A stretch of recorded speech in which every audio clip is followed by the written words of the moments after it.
जय हिंद दर्शकों, मैं हूं जितेंद्र दीक्षित। 4 पीएम महाराष्ट्र में आपका स्वागत है। दर्शकों, महाराष्ट्र की एकनाथ शिंदे सरकार को लगा था कि मराठा आरक्षण को लेकर विधानसभा के एक विशेष सत्र बुलाए जाने के बाद यह मामला ठंडा पड़ जाएगा और सरकार को राहत मिल जाएगी, मराठा शांत हो जाएंगे और बीते साल भर से जो मुद्दा सरकार के लिए सिरदर्द बन चुका था, अब सरकार को उससे राहत मिलेगी। लेकिन ऐसा हुआ नहीं।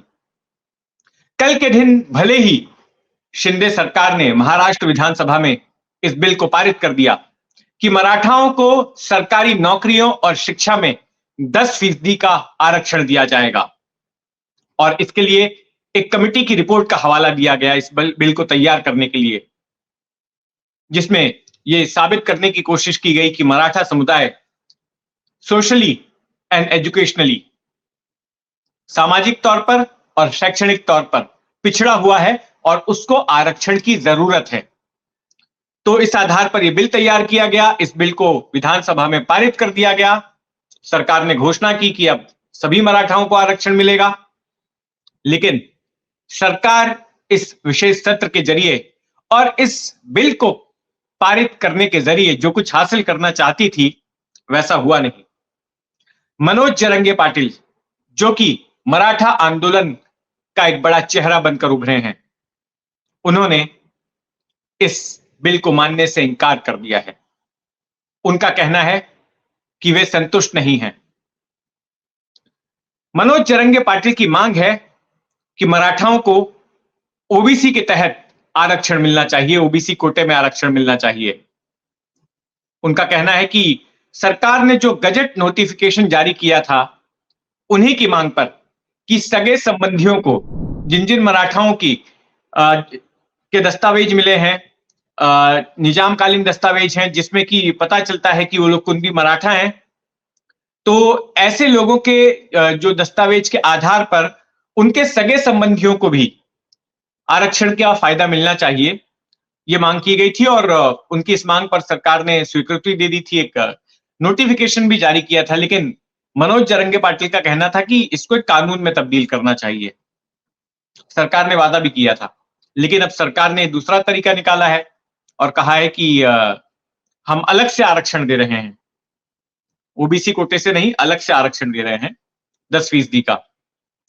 अब इसमें मनोज जरंगे पाटिल का कहना है कि समस्या यह है कि इससे पहले भी 2 बार महाराष्ट्र सरकार ने अलग से आरक्षण दिया था मराठा समुदाय को। एक बार 2014 में दिया था, जब कांग्रेस की सरकार थी महाराष्ट्र में, पृथ्वीराज चौहान मुख्यमंत्री थे। एक ऑर्डिनेंस पास किया गया था, बाद में फडणवीस सरकार ने उसको एक्ट में परिवर्तित कर दिया, लेकिन अदालत में वो टिका नहीं। उसके बाद जब फडणवीस मुख्यमंत्री थे तो उन्होंने भी 2018 में फिर से आरक्षण दिया था, वो भी अदालत में टिका नहीं, क्योंकि अदालत ने एक मियाद तय कर रखी है, एक सीमा तय कर रखी है जिसके बाहर आरक्षण नहीं दिया जा सकता।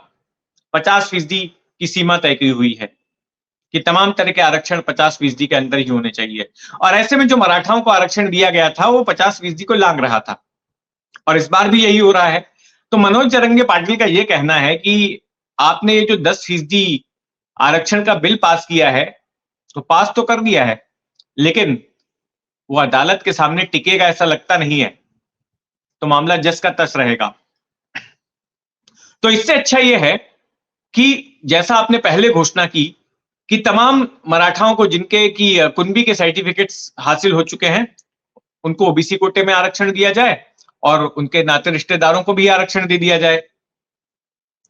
अब इसको लेकर दरअसल सरकार के सामने समस्या यह है कि अगर इस तरह का कानून पारित कर दिया जाता है तो ओबीसी समुदाय नाराज हो गया है और ओबीसी का कहना है कि हमारे कोटे से आरक्षण नहीं दिया जाना चाहिए। अगर मराठाओं को आरक्षण देना है तो दीजिए, लेकिन अलग से दीजिए। अब जब अलग से भी आरक्षण दिया है तो यहां से मराठा आंदोलनकारी उसको स्वीकार नहीं कर रहे हैं। तो कुल मिलाकर घूम फिरकर मामला वहीं पर आकर अटक गया है कि मराठा असंतुष्ट हैं और चुनावी साल भी है, 2 महीने बाद लोकसभा चुनाव है, फिर विधानसभा चुनाव है और ऐसे में कोई भी पार्टी मराठाओं के गुस्से का जोखिम नहीं वहन कर सकती।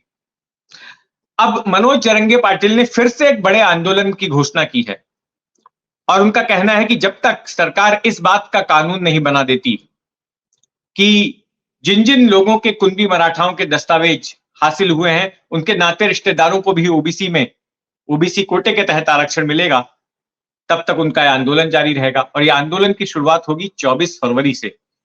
उन्होंने 4-5 कुछ ऐलान किए हैं बड़े, मैं आपको सुनाता हूं पढ़कर। पहला तो मनोज जरंगे पाटिल ने चुनाव आयोग से निवेदन किया है कि जब तक मराठाओं के आरक्षण का ये कानून नहीं बन जाता तब तक आप राज्य में चुनाव मत लीजिए। अगर चुनाव लिया जाता है तो ऐसे में जरंगे पाटिल की दूसरी घोषणा है, उनका कहना है कि किसी भी पार्टी के चुनाव प्रचार का वाहन अगर गांव में आता है तो गांव वाले उसको कब्जे में कर लें, प्रचार ही ना करने दें। तो ये बहुत बड़ी बात है। तो यानी कि इस बार अगर चुनाव घोषित होता है तो फिर पार्टियां क्या प्रचार नहीं कर पाएंगी, ये भी है। तीसरी बात उन्होंने कहा कि राजनेताओं को अपने दरवाजे पर ना आने दें। इस बार उन्होंने गांव बंदी शब्द का इस्तेमाल नहीं किया, जैसे पहले कर चुके थे पिछले आंदोलनों में, कि गांव में ही नहीं आने देना है, गांव बंदी कर देनी है। तो कहा कि किसी राजनेता को वोट मांगने के लिए अपने घर पे मत आने देना। फिर उन्होंने ये घोषणा की कि 24 तारीख को एक ही समय सभी मराठा अपने अपने गांव में रास्ता रोको आंदोलन शुरू कर दें, चक्का जाम कर दें और रोज आंदोलन करें, सुबह 10 बजे से लेके 1 बजे तक और शाम को 4 बजे से लेके 7 बजे तक। तो यह ऐलान किया है। फिर उन्होंने 5वां ऐलान यह किया कि सभी गांव वाले, मराठा गांव वाले जो है, बुजुर्गों को भी अनशन पर बैठाएं सरकार पर दबाव बनाने के लिए। और फिर 29 फरवरी को एक बड़े पैमाने पर बहुत बड़ा आंदोलन किया जाएगा। हालांकि इस दौरान मनोज जरंगे पाटिल ने यह भी निवेदन किया कि मराठा समुदाय इस आंदोलन के दौरान कोई हिंसा ना करे, सरकारी संपत्ति को नुकसान ना पहुंचाए, किसी पर हमला ना करे, आगजनी ना करे।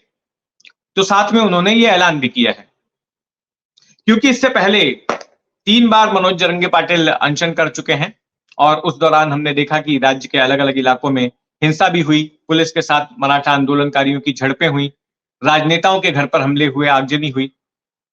तो इस बार पहले से ही ये ताकीद दे रहे हैं मनोज जरंगे पाटिल अपने कार्यकर्ताओं को कि इस बार उस तरह की हिंसा ना हो। वैसे भी पिछले जो मामले हिंसा के हुए तो उसके बाद मनोज जरंगे पाटिल ने एफआईआर वापस लेने की मांग की थी सरकार से, सरकार ने भरोसा भी दिलाया था, लेकिन अब तक मामले वापस लिए नहीं गए हैं। तो खैर देखते हैं आगे क्या कुछ होता है इस सिलसिले में। जो कुछ भी होगा हमारी उस पर नजर बनी रहेगी, आप भी अपनी नजर बनाए रखें 4 PM महाराष्ट्र पर। और अगर आपने अब तक इस चैनल को सब्सक्राइब नहीं किया है तो सब्सक्राइब कर लें। इस खबर के बारे में आपका क्या सोचना है कमेंट बॉक्स में जरूर लिखें। जय हिंद।